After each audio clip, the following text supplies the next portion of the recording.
2.1 lecture, 2.1. So we are starting forces. We're going to be talking about Newton's laws and some free body diagrams, just some details on how I want you to be drawing those things. And we're going to practice solving 1D force problems, okay? So the first thing we want to do is to define force. Okay, there's plenty of different textbook definitions, but I think probably maybe the best way to describe it is just a measure of the effort that is put in to cause acceleration. Okay, measure of the effort put in to cause acceleration.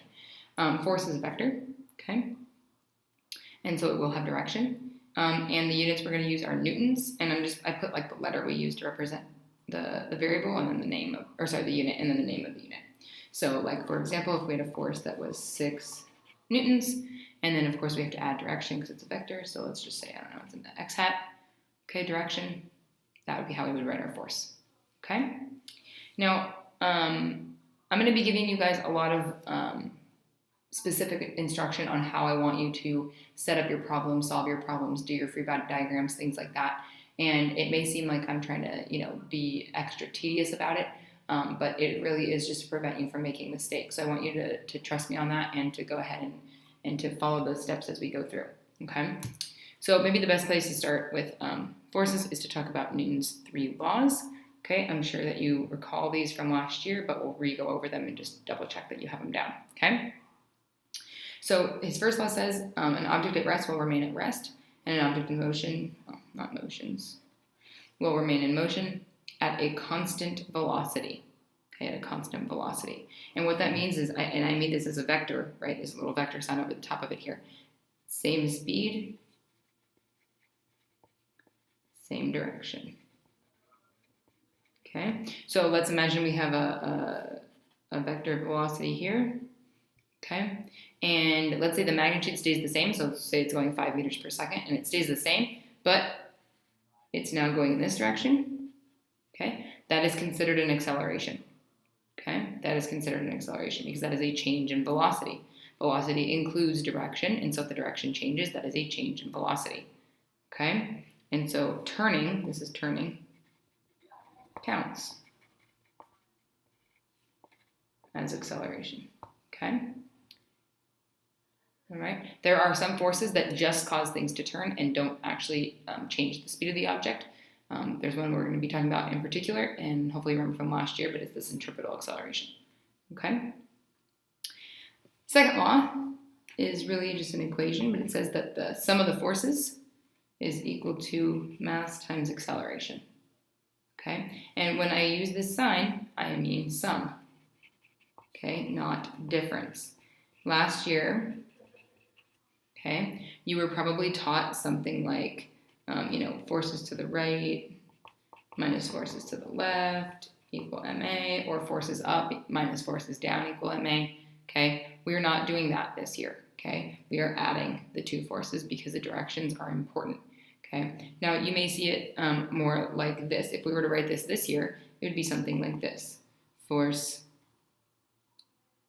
in the positive x hat direction plus force in the negative, not y, sorry. We wouldn't be adding x and y. In the negative x hat direction equals ma, okay? Now, of course, when you're actually doing the problems, you can move this sign over into the middle if that helps you, okay? But this is what we're doing. This is technically what we're focused on rather than forces right, forces left, okay? Positive and negative directions, and we're adding the 2 forces, really, okay? Now, of course, they're in different directions, then they're fighting each other, and part of their force will cancel out, okay? But this is how we're going to be technical about it this year. Okay. Other reminder, this equation, if we look at this, implies that the larger the mass, okay, the lower the acceleration and vice versa. So if I exert, a constant force, let's say 1,000 forces on, let's say like my 2-year-old, okay, his mass is quite small, he's going to accelerate quite a bit, okay. Now if we exert that same 1,000 newtons of force on Mr. Passion, it's quite massive, we're going to have a much smaller acceleration. Okay, so just remember that relationship. All right, and then the third law, okay, says that every force is an equal and opposite reaction force. Really what this means is that if A pushes on B, B pushes on A with the same force and in the opposite direction. Okay, and this is one that is going to come up in the next few problem sets And it's one that can be easily forgotten about, but we need to constantly be trying to focus on what forces might be acting as reaction forces on some of these problems, okay? Sometimes it is hard to see, all right? One thing I want to point out is that last year, the normal force we talked about mostly as being like a force from the ground, okay? It's not just a force from the ground. It is a contact force between really any two objects. Okay, so like for example, if you're sitting in your chair and let's say your chair has wheels on it, okay, you're sitting at your desk and you want to stand up, okay, you're going to push forward on the table, okay, you're going to exert a normal force, a contact force on the table is going to push back on you. It's really just a surface force, okay, it doesn't have to be the ground on your feet, okay, or the ground on an object, okay, it can be a vertical wall that you push up against. That's still considered a normal force. Okay. All right. So one very important piece of solving force problems is talking about and creating free body diagrams. Okay, and a free body diagram is just a drawing of the object and all of the forces acting on that object. Okay, now I want to remind you that it does not include the forces that are exerted by the object. Okay, it is only the forces exerted on the object. Okay, so informally, and this is what we did last year, we did informal free body diagrams. And this will work most of the time, but the AP test will and may test you asking you for a formal or more technical free body diagram. So we will talk about those and how to draw those. But for the most part, these are going to be fine. So let's say that I'm pulling a box with a rope, okay, at some angle across the floor. Okay, if we wanted an informal free body diagram, we're going to draw all the forces on it. So we have some force from the ground pushing up. We have gravity pulling down. We have friction, okay, between the ground and the floor. And then, if we were going to analyze this, we would probably draw the components of that tension so that we could look at the X and the Y directions separately. Okay, we may have some angle, hopefully, so we could actually solve for some stuff. Okay, and this is going to be fine most of the time. This is a good free body diagram, okay? But if we're going to be more technical, here's what we need to do, okay? So, okay. The first thing we're going to do is we're going to draw the force from the point of contact. So in this one, okay, if I were drawing the normal force from the point of contact, it really would be more like, from the ground. The friction may be, from the ground. Gravity is still going to go from the center of mass. That's what this is, okay? Gravity will still go from the center of mass, okay, because that's where it acts. And depending on where this rope was tied on the box, okay, the tension may be here instead, something like that, okay? Now, this is kind of difficult because it's hard to tell, like, is that normal force going from the ground or from the center? We can't tell because there's that line from the force of gravity. So sometimes they will be kind enough to just let you draw it as a center, like as a dot, and then you can just draw your forces from there, right? And that would be a perfectly fine technical free body diagram, okay? I'm going to skip down here to components. Okay, on a technical free body diagram, you are never drawing force components. Okay, and the reason why, and this is kind of silly, but the reason why is the graders are going to look at this, and if you've drawn these components, they're going to be like, oh, that's weird. There's 3 tensions in this picture on this object. There's I didn't know there were 3 ropes, and there's this kind of ghost rope out here just touching nothing and just sort of somehow exerting a force on this box, okay, and that's kind of stupid and kind of silly, and they know what you mean, okay, but they're going to be very, very picky about it, so you're not going to draw these these force components, okay, they're not forces, they're force components, okay, the force is the tension, okay, these are the components of the tension, but those are not individually their own forces, okay, so never draw force components on a technical diagram, okay, like if you're being graded on it, right? Okay, the last thing I want to talk about is this size and magnitude need to be proportional, okay? So in this picture right here, okay, what I've drawn is the force of gravity is this length, I've drawn the normal force to be about the same length, and this Ty seems to be about the same length. So what this picture is telling me, right, is that as soon as I start pulling, this box is going to fly up into the air, right, because we have more force in the up y direction than we do in the down y direction. Okay, and that's not really what I meant to do. Okay, so we need to be more careful about making sure that our forces are proportional. So maybe I need to draw the normal force smaller, draw the tension smaller, so that, you know, when these pieces are added up, they look like they add up to that piece. Okay? And same in the x direction, right? This x component should match this friction if I want it to not be accelerating. Okay? Now, if you don't have room or whatever you need to do, you can make the FG bigger. You can make these, a little bit bigger if you make FG bigger. However, you're able to see it. Okay, but they do need to be somewhat proportional. Now, no one's going to come out here and take a ruler and measure to the millimeter how close you are to making sure that it's exactly proportional, but these should look smaller than this.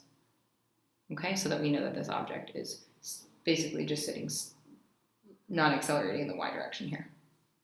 Okay, so let's do a practice problem and kind of walk through how I want you to solve these problems. Okay. Now, unless I ask you for a technical free body diagram, you don't need to draw a technical one. You can include force components and things like that. I would still try to be proportional with your free body diagrams. Okay. All right. So Mr. AKZ, who is 80 kilograms, rides an elevator. Find the normal force of the following accelerations. Okay. Last year, I know that my classes have struggled with elevator problems. Okay. And that's because you were being lazy. Okay, if you struggled with elevator problems, you're being lazy about your problem solving. Okay, and here's what you would do last year, right? You'd say, oh, acceleration is 0. Okay, so then here's the elevator. I have the normal force.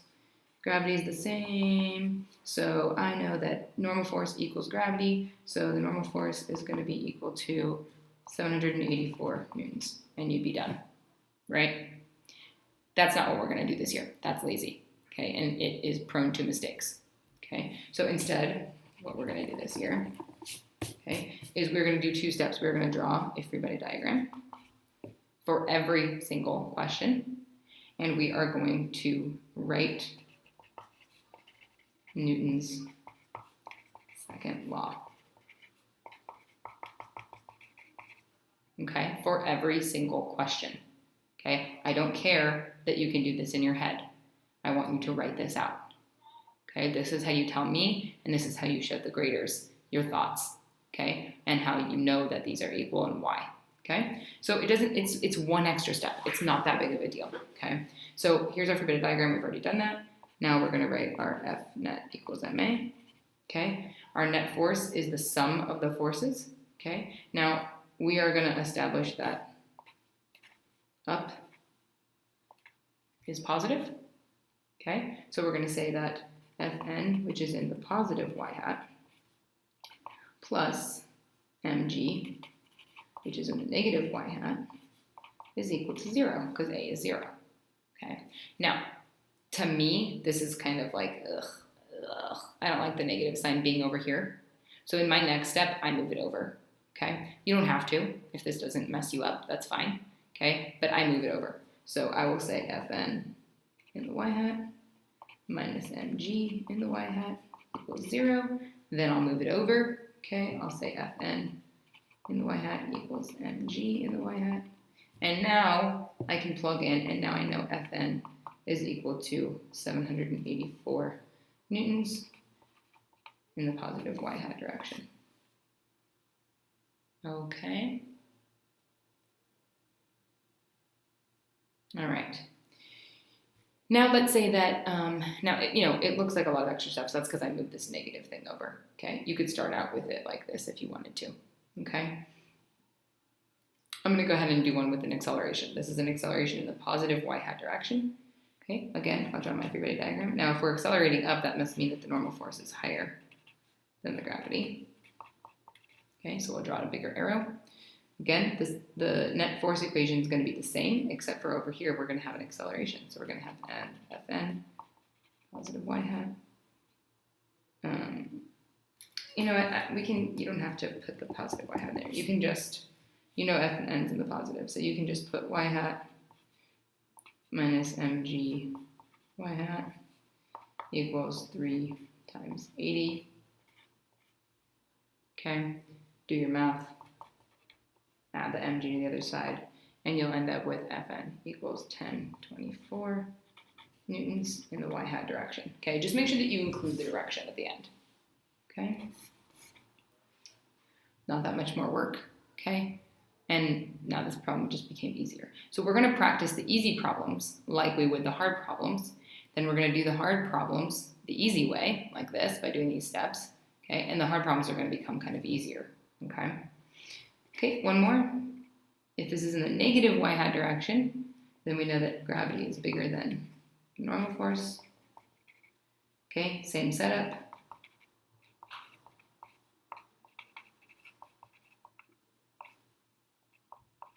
Ran out of room here, but you get the idea. Okay, and you could solve for Fn to be 464 newtons in the y hat direction. Okay, if your answer was negative, normal force wouldn't be negative in this case, but if it were negative, you could write it as either negative y hat, or you could put negative 464 newtons y hat, either way. Okay, as long as there's a negative in there somewhere to show me that it's going down. Okay, so we will practice some problems on Monday and Tuesday in class, and you will have the key as usual. Okay, but these are the steps that I want you to take. Okay, free body diagram, Newton's law. Okay, all right.